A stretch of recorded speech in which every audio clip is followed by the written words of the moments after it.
thank you for the opportunity to remember the brave 19 members of the Granite Mountain Hotshot crew who gave their lives in Yarnell 2 years ago. The 19 Granite Mountain Hotshots who died 2 years ago were the finest young men I've ever known. When I heard the news of their deaths, like you, I was just in shock and denial. I didn't believe it. I didn't believe that it could happen to them. These young men were highly trained professionals who put others before themselves.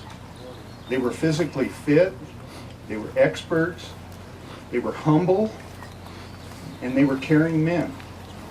They took duty, honor, and respect and very seriously, and they lived it every day. I really miss their smiles, their professionalism, caring for others, and their service above self attitudes that they took with them every day. A Bible scripture that I have held on to each and every day since then was Philippians 1:3. I thank my God every time I remember you. That's all we have today is memories. I hope you join me in that biblical truth. The Granite Mountain Hotshot left behind 10 widows, 16 children, and over 200 immediate family members. Talking about mothers and fathers and grandparents and brothers and sisters and aunts and uncles and cousins, nieces and nephews. Let's keep them in your thoughts and your prayers as we remember them on this fateful day.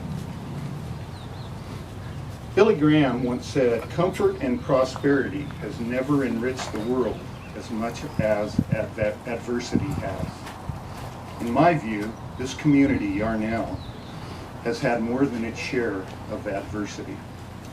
I see a community working through their adversity and doing great things.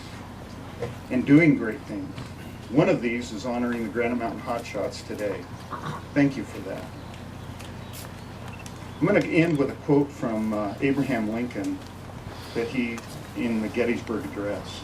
And I think it sums up what my view, and I hope your view is, of honoring the Granite Mountain Hotshots.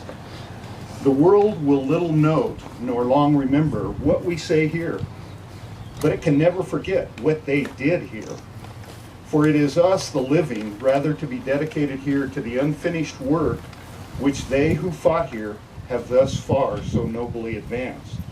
It's rather for us here dedicated to the great task remaining before us, that from these honored dead we take increased devotion to the cause for which they gave that last full measure of devotion, that we were highly resolved that these dead shall not have died in vain." Thank you very much.